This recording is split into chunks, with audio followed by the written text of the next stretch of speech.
We'll get started. So I formally open this meeting by acknowledging the District of Narungga and the traditional custodians of the land on which we gather.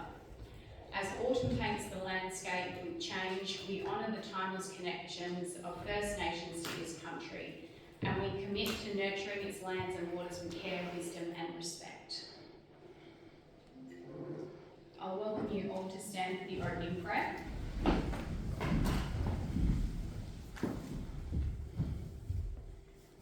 As April deepens and the colours of our landscape shift to amber and green, we pause to give thanks.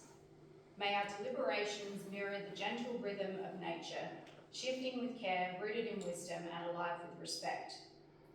Across the peninsula, let our contributions reflect thoughtfulness, our listening be open and attentive, and our decisions honour both the communities we serve and the ever-changing richness of this land. Thank you.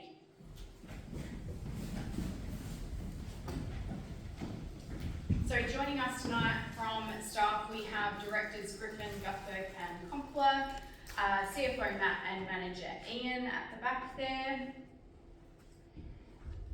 For our leave of absence tonight, Councillor Stock has requested an extension to her leave of absence. So as the election outcome has been declared, we're going to need a separate resolution. She's just requested that until the end of the week. So I've put down the 12th of April being Sunday. Do I have anyone to move that be accepted? Councillor Lefebvre, seconded by Councillor Murdoch. All those in favour? That is carried. I have apologies from Councillor Meyer and Councillor Johns. So we'll move on to conflict of interest, and I remind all elected members of their responsibility to disclose any general or material conflicts of interest in relation to the items under consideration. Any conflict of interest should be declared prior to the item to which it relates, and thank you to Councillor Glasbrook. I have yours, so we'll address that at that item. We will move on to minutes of the previous meeting for confirmation. So the ordinary council meeting 11th of March 2026. Someone to move that one. Councillor Carruthers, seconded by Councillor Hoyle. All those in favour? That is carried. And then in the confidential council meeting, we'll start with 27.1, request for quotation solar and battery initiative. Someone to move that one. Councillor O'Connell, seconded by Councillor Clerk. All those in favour? That is carried. 27.2, Stabilisation Works Program 25-26 Ardrossan Road. Someone to move that one. Councillor Carruthers, seconded by Councillor Clerk. All those in favour? That is carried. 27.3, Section 91 Confidential Order Extension Ardrossan and Edithburgh Jetty Pile Replacement. Someone to move. Councillor O'Connell, seconded by Councillor Hoyle. All those in favour?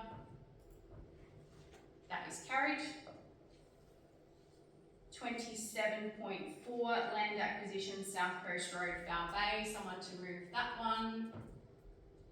Councillor Bittner, seconded by Councillor Hoyle. All those in favour? That is carried. And 27.5, Chief Executive Officer Performance Review. Someone to move that one.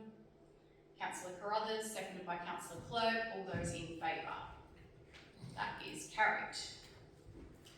So I don't have any motions on notice or questions on notice. Are there any questions without notice, councillors? No? No petitions this evening either. So we'll go straight to 12.1, which is my monthly report. Any questions on that, or do we have a mover for the recommendation?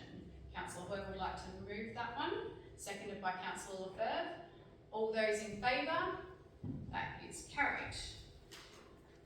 No councillors' reports this month, so we'll go straight to the information agenda. Do we have any questions from this one, councillors? Or someone to move that those reports be received? Councillor O'Connell, you'd like to move that? Do I have a seconder? Councillor Hoyle. All those in favour? That is carried. We don't have any visitors to the meeting tonight, so we're going to the debate agenda, nothing from me. Straight to the CEO, so 22.1, Councillor Glasbrook, you've got a conflict of interest for this one. Could you just disclose that for us? I just declare a material conflict of interest in relation to item 22.1 as my partner's employee of carrying motion. I will not participate in the meeting and leave the room. Thank you, Councillor Glasbrook. You can head out to the kitchen if you like, and if you don't mind just closing the door behind you.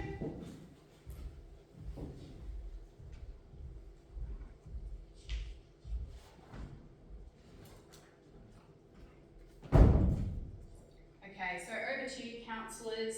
Memorandum of Understanding, Care in Motion. Do I have any questions? Councillor Lefebvre? Thank you, Mayor. Just wondering if there is any other contracts with Care in Motion, noting that this Memorandum of Understanding is a very one-way street. It's just describing what we will do for them, but there is nothing in return. We don't have any visibility on service delivery. There's no KPIs. There's nothing holding the account to. Is there a service agreement as well that's in the background here that we're not visible? Through you, Mayor, the answer to that is no. We did have a presentation from David McDonald a few years ago, giving some statistics. We can definitely get that information for you, but in terms of service delivery, no. I know we're very short in time frames here, so we've done next month or something like that, but I am concerned, like, there's a reasonable investment, $80,000, whatever it is, for 5 years that we're playing with, but there's nothing to ensure that that money we're spending is getting a return on that investment. It's probably good to provide it in an information session, but there's nothing holding to account through in terms of performance. So I'd be very keen, don't know if there's a lot we can do in time frames, but I would be very keen to be able to see in this memorandum of understanding a service delivery component, so we are very clear on what we are getting from that investment.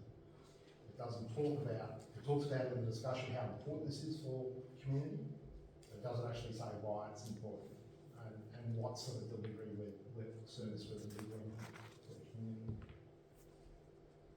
If I could take that on notice and have something brought back to you. Councillor, I did know in the report in terms of we're about to embark on service level reviews and where we can accommodate and find savings. This service, without the detail right in front of me, was started about 25 years ago in this council, and around about 13 years ago went out and then operated on their own.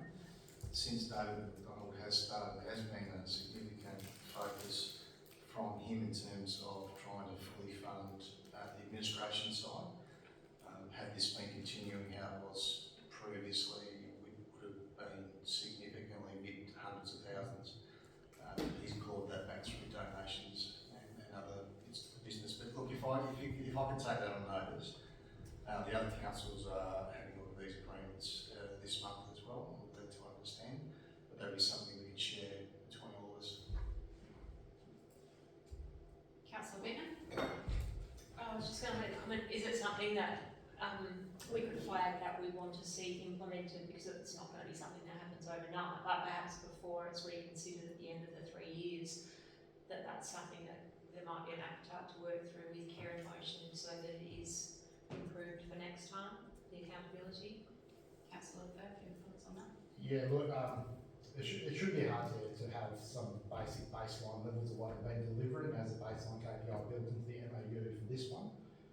I think 3 years is quite a long time to be exposed. I've just heard that they were in trouble not long ago. If they were heading in that direction, we would have been exposed as a council in terms of the amount of money we're putting in the service delivery back. So this is a way of ensuring the ratepayers' money that we are investing in the service is protected, and that we have some recourse if the service delivery is not being delivered to the expectations that we are under the understanding of that we're paying money for. So it's a protection piece. Are you comfortable to leave it for 3 years, that exposure? Understanding that it has been for however many years previous to this, been this way, but it doesn't mean that we should just keep continuing to accept that exposure of risk. So I could offer the suggestion, councillors, that you consider laying it on the table until the information can be provided by the CEO. I'm happy to take it on notice as Andrew indicated.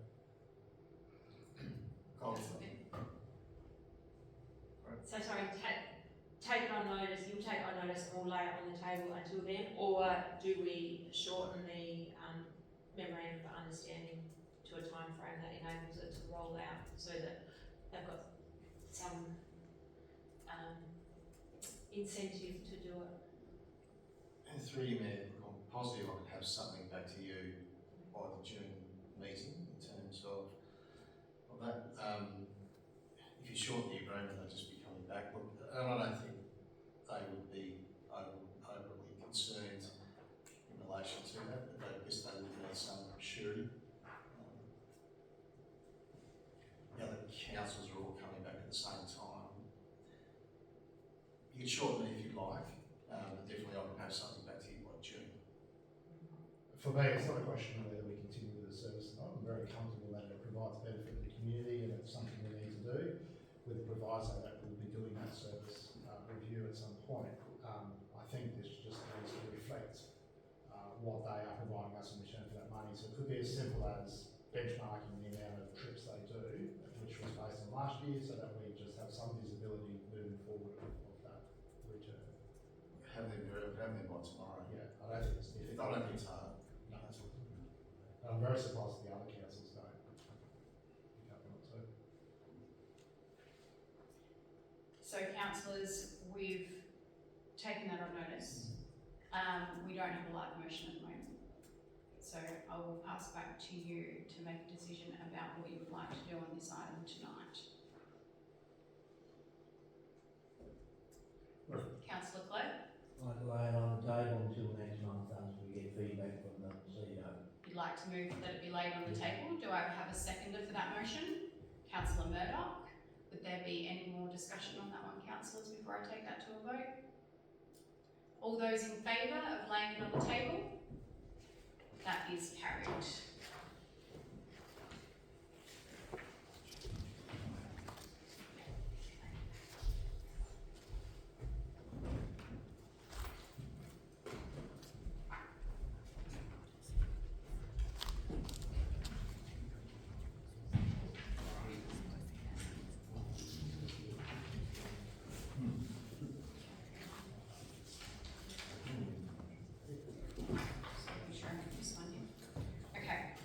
So to 23.1, Balgowan Public Space Project Community Engagement.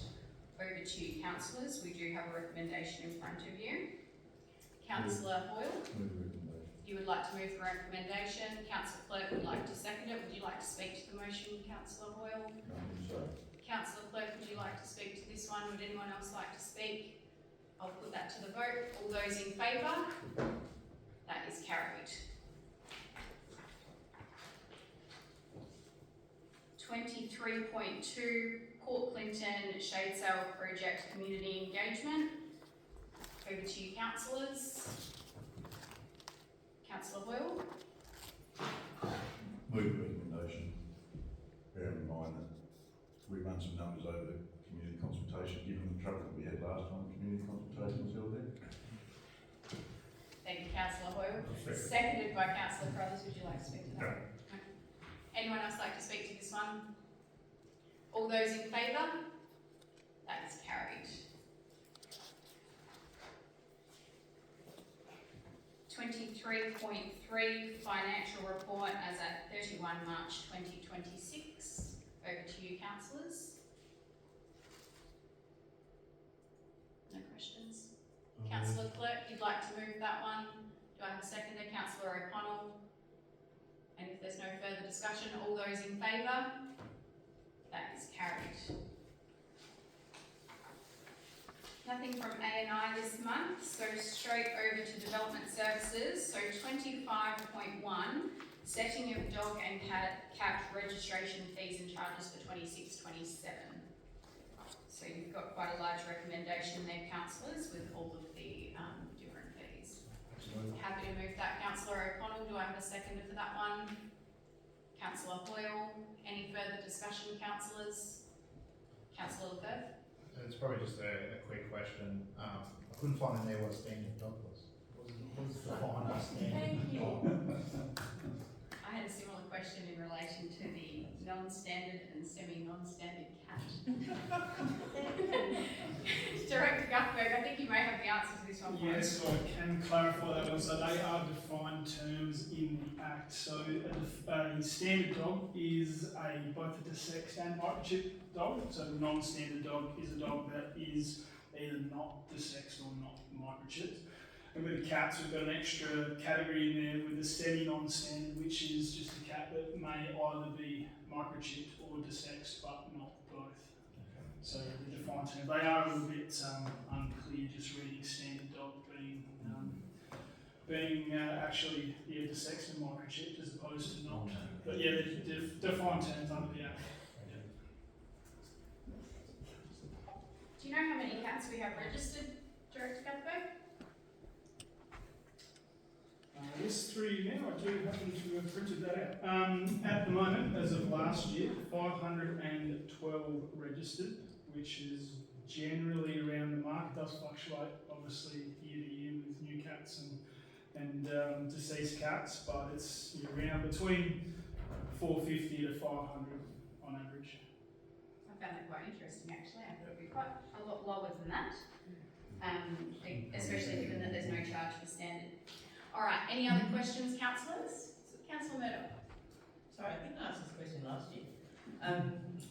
The working dogs are $50, and then 50% for pensioners, 50% of your standard, non-standard dogs.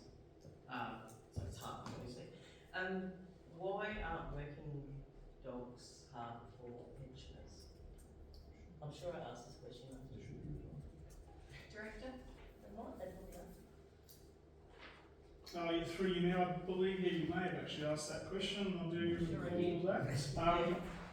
I don't have the answer on the tip of my fingers, I'm sorry. I'll have to take that one notes as well, but I believe it was along the lines of they received a discount from the pensioners rate, so it would be around the same fee anyway from memory. But happy to take that on notice and clarify. Okay, thank you. Any other questions, councillors? No. So we have a live motion, so we'll take this one to the vote. All those in favour? That is carried. 25.2, proposed purchase of road and road closure, portion of Yorke Highway, 100 of Mulawadi, Sanderlands and Pine Point Rex Minerals. Over to you, councillors. Councillor Boyle. Move the recommendation. Do I have a seconder? Councillor Bittner. Councillor Boyle, would you like to speak to that? If I can, I made a few notes on it. I think I said at the last meeting, I personally dislike the mine in the ag area. However, this mine's going to go ahead. Both the adjoining property owners were given the opportunity to offer a price for purchase, and Mr David chose not to offer a price. This road is currently closed to traffic and as such should be classified as non-arable land. In the valuations provided by McGee, the majority of non-arable land, their estimated value was to be worth in the proximity of $2,000 per hectare. I actually asked Kim Staninsky that used to own YP Real Estate what he thought the valuation was, and he said no more than $2,500 per hectare. Rex's offer of $785,000 plus approximately $100,000 value in recovered material punches that out to $39,160 per hectare for non-arable land. That is actually higher than the best arable land hectare price. The 25-metre access provided to section 44 is sufficient and also provides the legal requirement to avoid landlocking. If this sale proceeds, it will then provide an injection of funds into a budget income which is already under pressure with reduced income and rising costs. Other benefits will include no maintenance costs, that will be removed from the asset register and gone from the depreciation schedule. To not proceed with this item, so I can go to public consultation, this is what we're waiting on, isn't it, to go to public consultation, where people had their opportunity to object. I think it would be financially irresponsible, that's my view. Councillor Bittner, would you like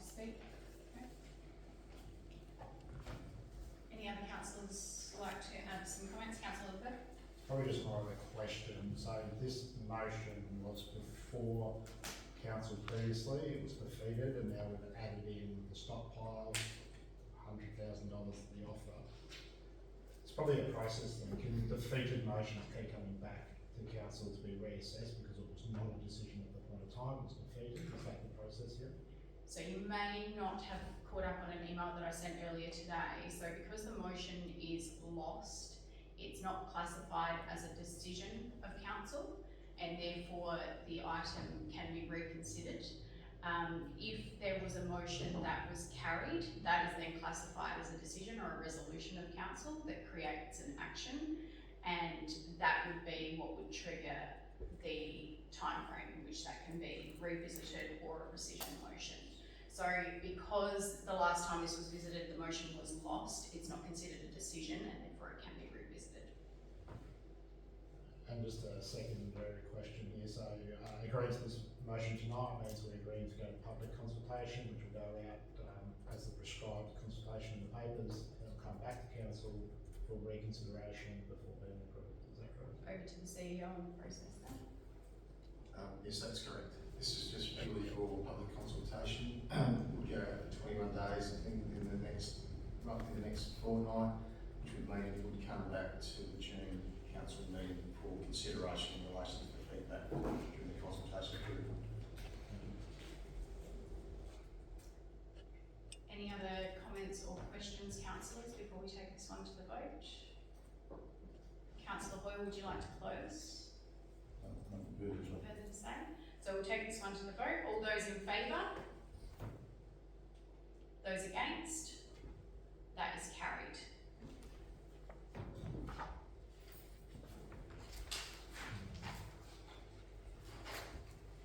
Over to general business, councillors. Does anyone have any general business?